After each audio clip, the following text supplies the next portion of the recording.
A paz, irmãos. Bem-vindo ao canal Plenitude da Palavra. Aqui vocês vão encontrar vídeos que vão edificar a sua vida espiritual. Se inscreva no canal, deixe seu comentário e compartilhe o vídeo. Deus abençoe vocês. O derramamento de sangue. Sem derramamento de sangue não há remissão. Hebreus capítulo 9, versículo 22. Eu vou te mostrar 3 tolos. Um é aquele soldado que foi ferido no campo de batalha, gravemente ferido, à noite para a morte.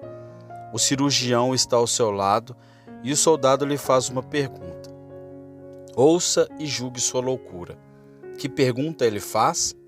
Ele levanta os olhos com ansiosa ansiedade e pergunta se a ferida é mortal, se há habilidade do praticante para sugerir os meios de cura, ou se os remédios estão ao alcance e o remédio à mão.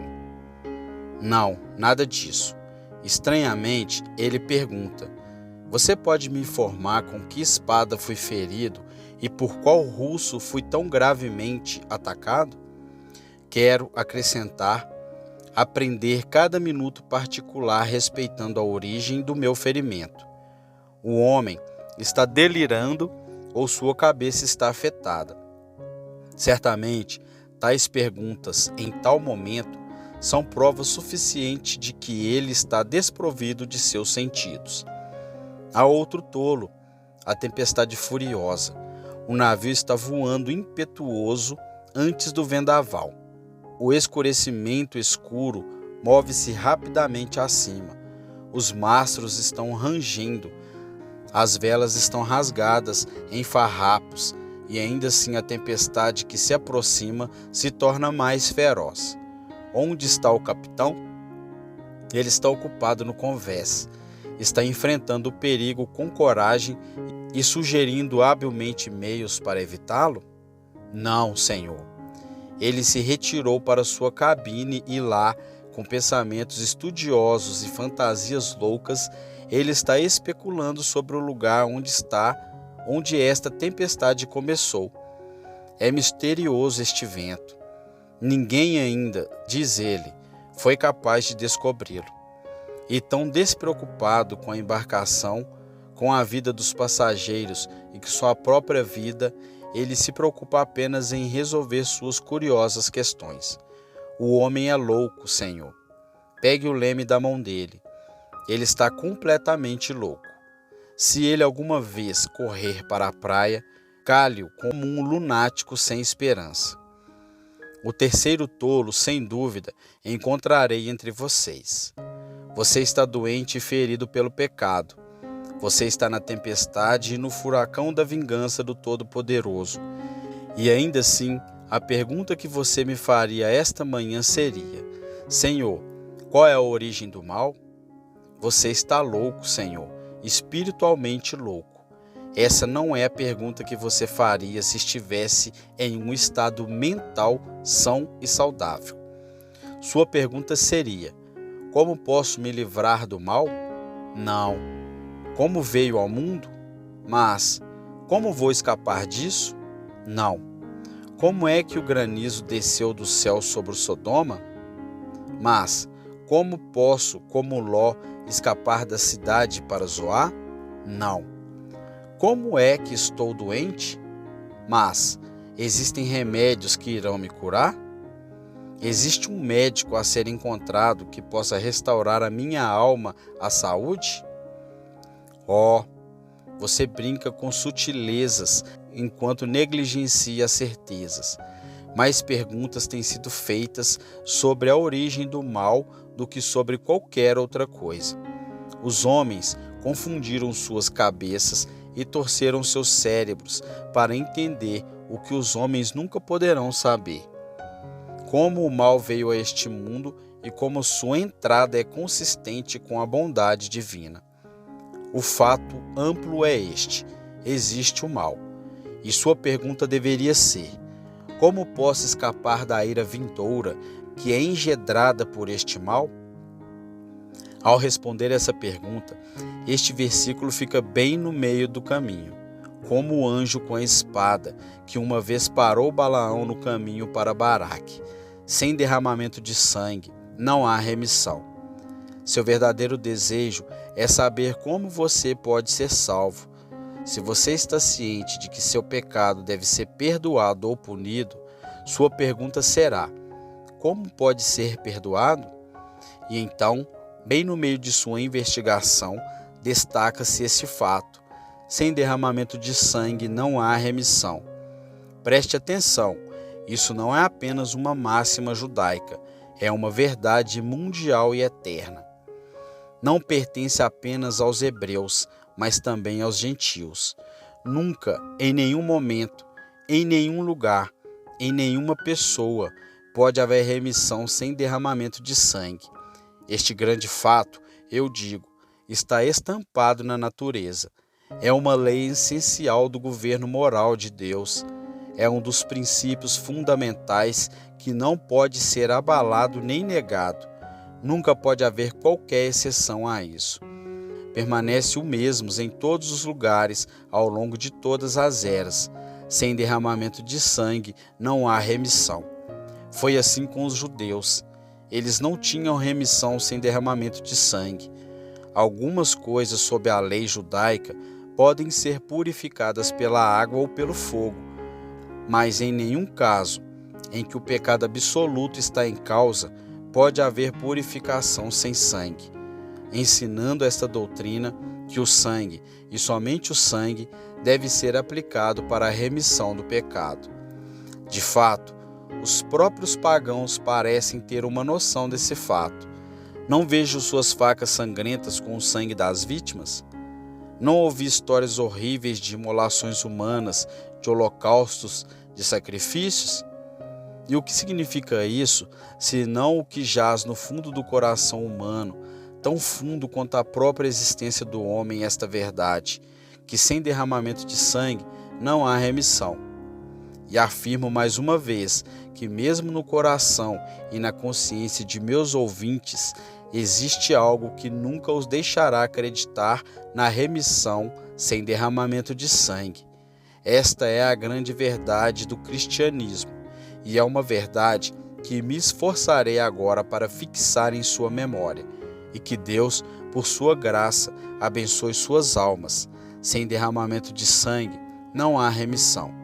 Primeiro, deixe-me mostrar-lhe o derramamento de sangue, antes de começar a me debruçar sobre o texto. Não há um significado especial de derramamento de sangue? Sim, houve um derramamento de sangue mais precioso, ao qual devo encaminhá-lo. Não vos falarei agora de massacres e assassinatos, nem de rios de sangue de cabras e carneiros. Houve um derramamento de sangue uma vez, que superou de longe todos os outros derramamentos de sangue. Foi um homem, um Deus, quem derramou seu sangue naquela época memorável. Venham e vejam, aqui está um jardim escuro e sombrio. O chão está seco com a geada fria da meia-noite. Entre aquelas oliveiras sombrias vejo um homem. Ouço gemer a sua vida em oração. Ouça os anjos, ouça os homens e maravilhe-se. É o Salvador gemendo sua alma. Venha vê-lo. Contemple sua fronte, ó céus. Gotas de sangue estão escorrendo de seu rosto e de seu corpo. Cada poro está aberto e transpira, mas não o suor dos homens que labutam pelo pão. É o suor de alguém que trabalha para o céu. Ele suou grandes gotas de sangue. Esse é o derramamento de sangue, sem o qual não há remissão. Siga esse homem ainda mais. Eles o arrastaram com mãos sacrílegas do lugar de sua oração e sua agonia e o levaram para a sala de Pilatos. Eles o sentam em uma cadeira e zombam dele. Um manto de púrpura é colocado em seus ombros em zombaria. E observe sua testa. Eles colocaram sobre ele uma coroa de espinhos, e as gotas vermelhas de sangue estão escorrendo por suas bochechas. Ó anjos, as gotas de sangue estão escorrendo por suas bochechas. Mas deixe de lado esse manto púrpura por um momento. Suas costas estão sangrando. Diga-me, demônios, que fizeram isso. Eles levantam as correias, ainda pingando coágulos de sangue. Eles açoitam e rasgam sua carne e fazem um rio de sangue escorrer por seus ombros. Esse é o derramamento de sangue sem o qual não há remissão. Ainda não fiz. Eles o apressam pelas ruas. Eles o jogam no chão. Eles pregam suas mãos e pés na madeira transversal. Eles a erguem no ar.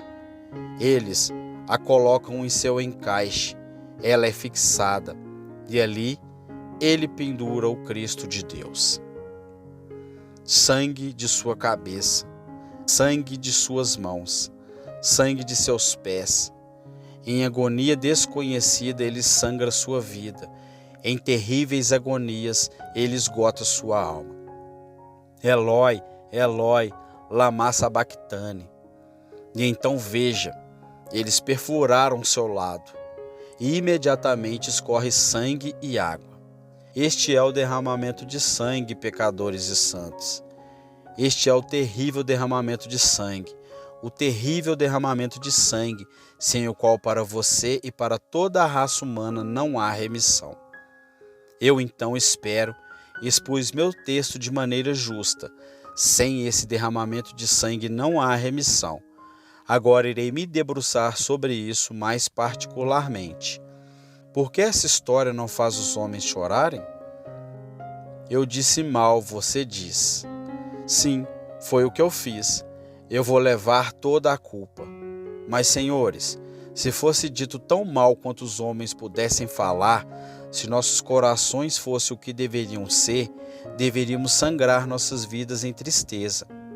Oh, foi um assassinato horrível. Não foi um ato de regicídio? Não foi um ato de fratricídio ou de um parricídio? Foi. O que devo dizer? Devo fazer uma palavra, uma decisão. A morte de um Deus, a morte daquele que se encarnou por nossos pecados. Oh, se nossos corações fossem macios como ferro, deveríamos chorar. Se fôssemos tenros como o mármore das montanhas, derramaríamos grandes gotas de dor. Mas eles são mais duros do que o mó inferior. Esquecemos as dores daquele que morreu esta morte ignominiosa. Não temos pena de suas dores, nem damos conta do interesse que temos nele, como se ele estivesse sofrido e realizado tudo por nós. No entanto, aqui está o princípio. Sem derramamento de sangue não há remissão. Agora eu entendo, há duas coisas aqui. Primeiro, há um negativo expresso. Não há remissão sem derramamento de sangue. E então, há um implícito positivo, pois sim, com derramamento de sangue há remissão. Primeiro, eu digo, aqui está uma expressão negativa. Não há remissão sem sangue, sem o sangue de Jesus Cristo. Isso é de autoridade divina. Quando pronuncio essa frase, tenho a divindade para pleitar. Não é algo que você possa duvidar ou que você possa acreditar. Deve ser crido e recebido. Caso contrário, você negou as Escrituras e se afastou de Deus. Algumas verdades que eu pronuncio talvez tenham uma base um pouco melhor do que meu próprio raciocínio e inferência, que são de pouco valor. Mas isso eu digo, não com citações da palavra de Deus para apoiar minha afirmação, mas dos lábios do próprio Deus. Aqui está em letras maiúsculas, não há remissão. Tão divina sua autoridade. Talvez você dê um chute nisso, mas lembre-se, sua rebelião não é contra mim, mas contra Deus. Se algum de vocês rejeitar esta verdade, não contestarei. Deus me livre de deixar de proclamar seu evangelho para disputar com os homens. Eu tenho o estatuto irrevogável de Deus para pleitar. Aqui está, sem derramamento de sangue não há remissão. Você pode acreditar ou não em muitas coisas que o pregador profere, mas isso você desacredita com perigo para suas almas. É a declaração de Deus. Você vai dizer a Deus na cara dele que você não acredita nisso? Isso foi ímpio. O negativo é divino em sua autoridade. Incline-se a ele e aceite seu aviso solene. Mas alguns homens dirão que a maneira de Deus salvar os homens pelo derramamento de sangue é uma maneira cruel, uma maneira injusta, uma maneira cruel. É todos os tipos de coisas que eles dirão sobre isso. Senhores, não tenho nada a ver com sua opinião sobre o assunto. É assim. Se você tem alguma falha a encontrar com seu Criador, lute suas batalhas com ele finalmente. Mas preste atenção antes de jogar o desafio para baixo. Ficará doente com um verme quando ele lutar com seu Criador, e ficará doente com você quando lutar com ele. A doutrina da expiação, quando compreendida corretamente e recebida fielmente, é encantadora, pois exibe amor sem limites, bondade imensurável e verdade infinita. Mas para os incrédulos sempre será uma doutrina odiada. Assim deve ser, senhores. Você odeia suas próprias misericórdias. Você despreza sua própria salvação. Não demoro para discutir com você. Eu afirmo isso em nome de Deus. Sem derramamento de sangue não há remissão. E observe como decisivo isso está em seu caráter. Sem derramamento de sangue não há remissão. Mas, Senhor, não posso ter meus pecados perdoados pelo meu arrependimento? Se eu chorar, implorar e orar, Deus não me perdoará por causa de minhas lágrimas? Nenhuma remissão, diz o texto, sem derramamento de sangue. Mas, Senhor, se eu nunca mais pecar e se eu servir a Deus com mais zelo do que os outros homens, Ele não me perdoará por causa da minha obediência? Nenhuma remissão, diz o texto, sem derramamento de sangue. Mas, Senhor, não posso confiar que Deus é misericordioso e me perdoará sem derramamento de sangue? Não, diz o texto, sem derramamento de sangue não há remissão, nenhum. Cortar qualquer outra esperança. Traga suas esperanças para cá, e se elas não forem baseadas em sangue e estampadas com sangue, serão tão inúteis quanto castelos no ar e sonhos noturnos. Não há remissão, diz o texto, em palavras positivas e simples. E, no entanto, os homens tentarão obter remissão de 50 outras maneiras, até que súplica especial se torne tão cansativa para nós quanto inúteis para eles. Senhores, façam o que quiserem, digam o que quiserem, mas vocês estarão tão longe da remissão quando fizerem o seu melhor, quanto estavam quando começaram, a menos que depositassem confiança no derramamento de sangue do nosso Salvador e no sangue, derramamento sozinho, pois sem ele não há remissão. Observe novamente como universal é em seu caráter. Posso não obter remissão sem derramamento de sangue? Diz o rei, e ele vem com uma coroa na cabeça. Não posso eu, em todas as minhas vestes, com este rico resgate, obter perdão sem derramamento de sangue? Nenhuma, é a resposta, nenhum. Imediatamente vem o sábio, com várias letras após seu nome. Não posso obter remissão por esses grandes títulos de meu aprendizado? Nenhuma, nenhuma. Então vem um homem benevolente.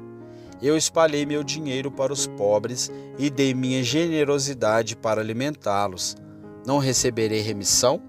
Nenhuma, diz o texto. Sem derramamento de sangue não há remissão. Como isso coloca todos nós no mesmo nível? Meu Senhor, você não é maior que seu cocheiro. Senhor escudeiro, você não é melhor do que João, que ara a terra. Ministro, seu ofício não serve com nenhuma isenção. Seu ouvinte mais pobre está exatamente na mesma posição. Sem derramamento de sangue não há remissão, não há esperança para o melhor, nem para o pior, sem esse derramamento de sangue. Oh, amo o Evangelho.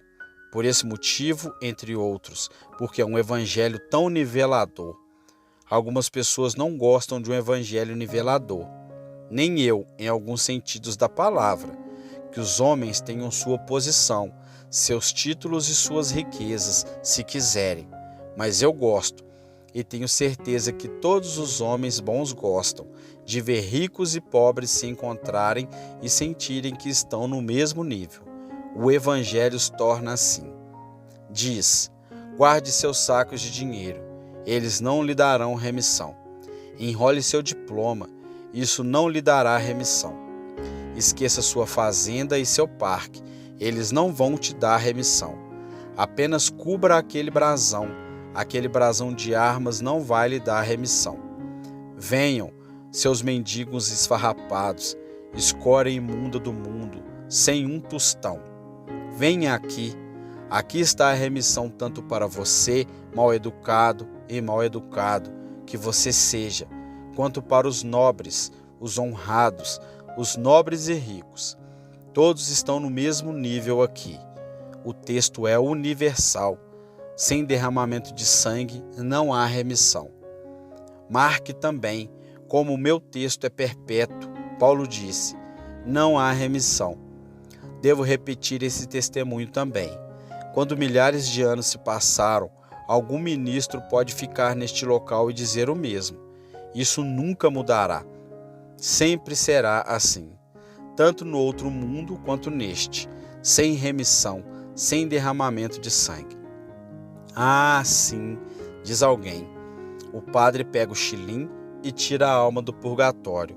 Isso é uma mera reivindicação. Nunca esteve dentro. Mas sem derramamento de sangue não há remissão real. Pode haver contos e fantasias, mas não há verdadeira remissão sem o sangue da propiciação.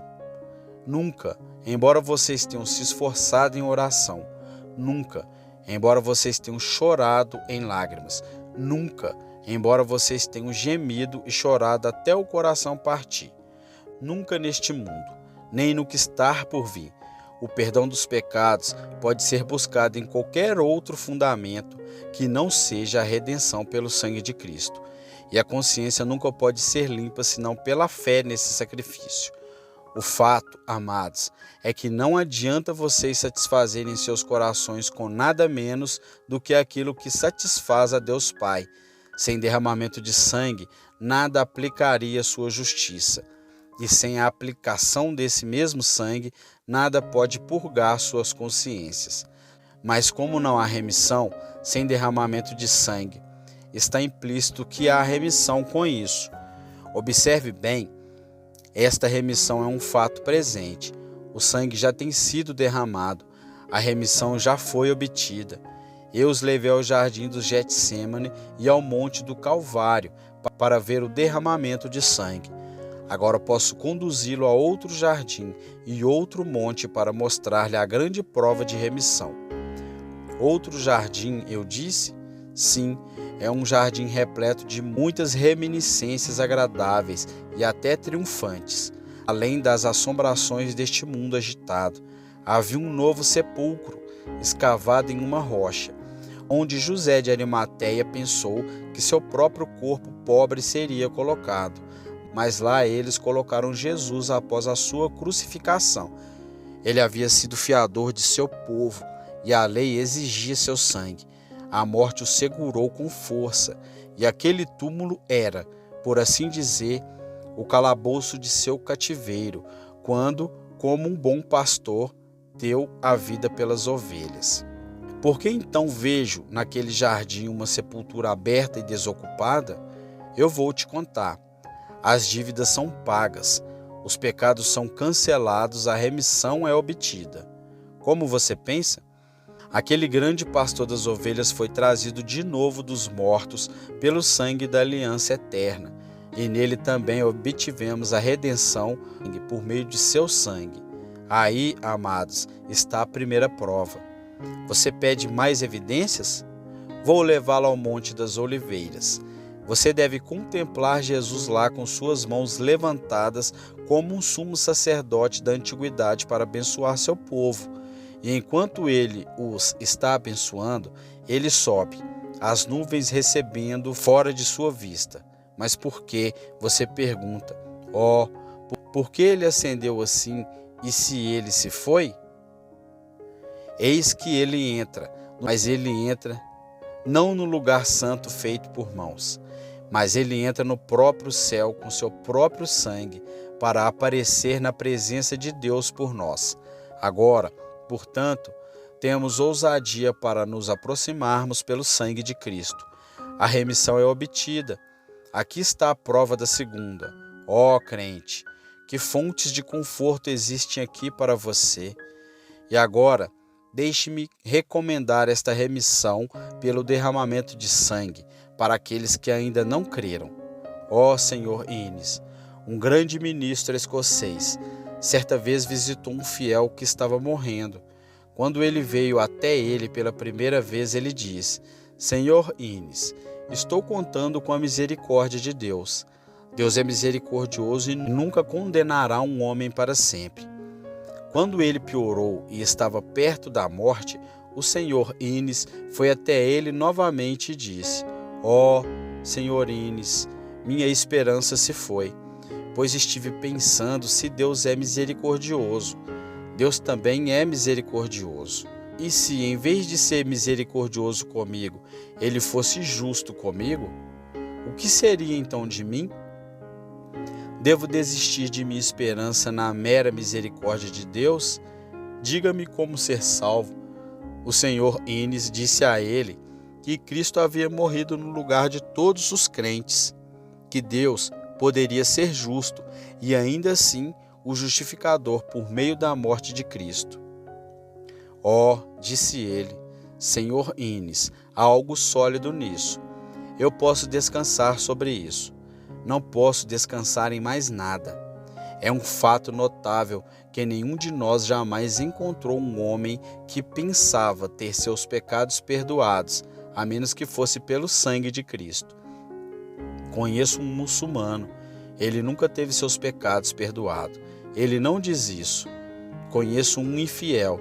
Ele nunca sabe que seus pecados estão perdoados. Conheça um legista. Ele nunca diz: espero que sejam perdoados, mas não finge que são.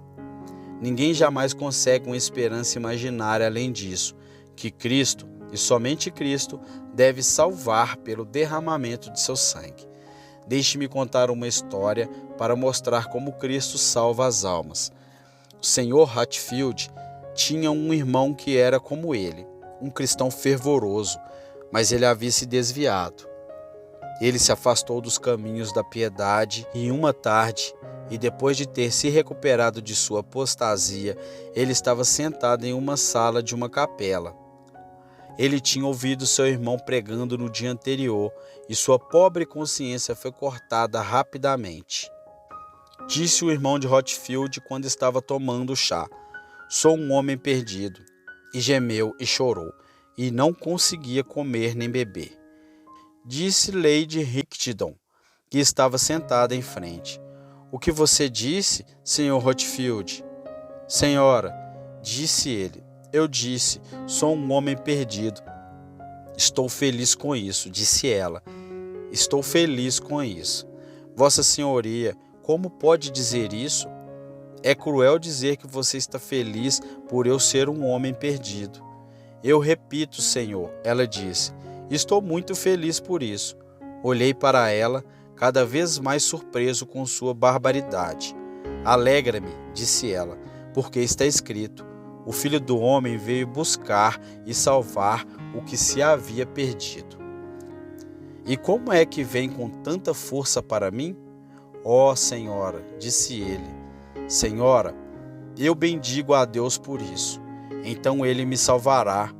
Confio minha alma em suas mãos. Ele me perdoou. Ele saiu de casa, sentiu-se mal, caiu no chão e expirou. Posso ter um homem perdido aqui esta manhã. Como não posso falar muito, vou deixar vocês, gente boa. Você não quer nada. Eu tenho um homem perdido aqui? Homem perdido? Mulher perdida? Onde você está? Você se sente perdido? Estou feliz com isso, pois há remissão pelo derramamento de sangue. Ó pecador, há lágrimas em seus olhos? Olhem através deles. Você vê aquele homem no jardim? Aquele homem, suas gotas de sangue por você. Você vê aquele homem na cruz? Aquele homem foi pregado lá por você. Ó, se eu pudesse ser pregado em uma cruz esta manhã por todos vocês, eu sei o que vocês fariam. Vocês cairiam e beijariam meus pés e chorariam porque eu deveria morrer por vocês. Mas pecador perdido, Jesus morreu por você, e se ele morreu por você, você não pode estar perdido. Cristo morreu em vão por ninguém. Você é, então, um pecador? Você está convencido do pecado porque não crê em Cristo? Eu tenho autoridade para pregar para você. Acredite em seu nome e você não pode se perder. Você diz que não é pecador? Então não sei se Cristo morreu por você. Você diz que não tem pecados dos quais se arrepender? Então não tenho Cristo para pregar a vocês. Ele não veio para salvar os justos, ele veio para salvar os ímpios. Você é perverso? Você sente isso? Você está perdido? Você sabe? Você é pecador? Você vai confessar? Pecador, se Jesus estivesse aqui nesta manhã, ele colocaria suas mãos ensanguentadas e diria: pecador, eu morri por você. Você acreditará em mim? Ele não está aqui pessoalmente. Ele enviou seu servo para lhe dizer: você não vai acreditar nele? Oh, mas você diz: eu sou um pecador.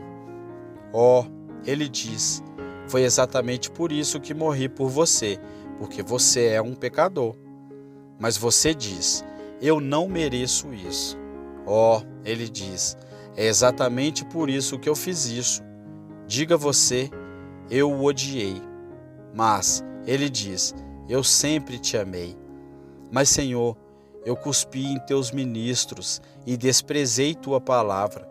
Está tudo perdoado, diz ele, tudo lavado pelo sangue que correu do meu lado. Apenas acredite em mim. Isso é tudo o que eu peço, e isso eu vou te dar. Vou ajudá-lo a acreditar. Oh, diz alguém, mas eu não quero um Salvador. Senhor, não tenho nada a dizer a você, exceto isso, a ira vindoura. Mas há alguém que diz: Senhor, você não quer dizer o que diz. Você pretende pregar para os homens ou mulheres mais perversos do lugar? Eu quero dizer o que eu digo. Lá está ela. Ela é uma prostituta. Ela levou muitos ao pecado e muitos ao inferno. Lá está ela. Seus próprios amigos a expulsaram.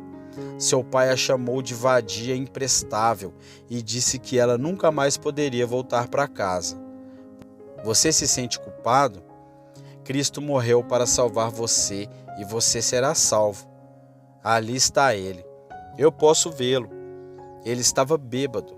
Ele tem estado bêbado com muita frequência. Não muitas noites atrás, ouvi sua voz na rua, quando ele voltou para casa tarde da noite no sábado, incomodando a todos. E ele batia na esposa também. Ele quebrou o sábado. E quanto a jurar, se os juramentos são como fuligem, sua garganta deve querer varrer bastante, pois ele amaldiçoou a Deus com frequência. Você se sente culpado, meu ouvinte? Você odeia seus pecados e está disposto a abandoná-lo? Então eu bendigo a Deus por você. Cristo morreu por você. Acredita. Há alguns dias recebi uma carta de um jovem que durante esta semana eu iria a uma certa cidade.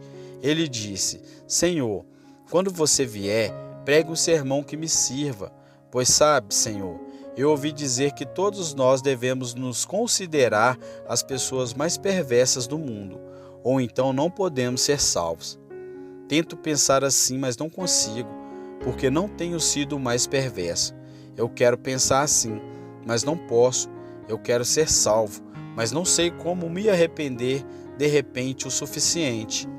Agora, se eu tiver o prazer de vê-lo, direi a ele: Deus não exige que um homem se considere o mais perverso do mundo, porque isso às vezes seria pensar uma falsidade. Existem alguns homens que não são tão perversos como os outros são. O que Deus exige é isso, que um homem diga: eu sei mais de mim mesmo do que das outras pessoas. Sei pouco sobre eles, e pelo que vejo de mim mesmo, não de minhas ações, mas de meu coração, acho que podem haver poucos piores do que eu. Eles podem ser mais culpados abertamente, mas eu tive mais luz, mais privilégios, mais oportunidades, mais advertências e, portanto, ainda sou culpado. Não quero que você traga seu irmão com você e diga: sou mais perverso do que ele. Eu quero que você venha e diga: pai, eu pequei. Você não tem nada a ver com seu irmão William, se ele pecou mais ou menos. Seu clamor deve ser: pai, pequei. Você não tem nada a ver com sua prima Jenny, que quer ela tenha se rebelado mais do que você ou não. Seu negócio é clamar: Senhor, tem misericórdia de mim, um pecador. Isso é tudo. Vocês se sentem perdidos? Mas uma vez eu digo: venham e sejam bem-vindos, pecador. Venha. Não há um pecador neste lugar que sabe que está perdido e arruinado, que não pode ter todos os seus pecados perdoados e regozijar-se na esperança da glória de Deus. Você pode, embora negro como o inferno, ser branco como o céu neste exato instante. Eu sei que é apenas por uma luta desesperada que a fé se apodera da promessa, mas no exato momento em que um pecador crê, esse conflito passa. É sua primeira vitória e uma vitória abençoada. Deixe este versículo ser a linguagem do seu coração. Adote-o e torne-o seu. Um verme culpado, fraco e indefeso, nos bondosos braços de Cristo eu caio. Ele é minha força e justiça, meu Jesus e meu tudo.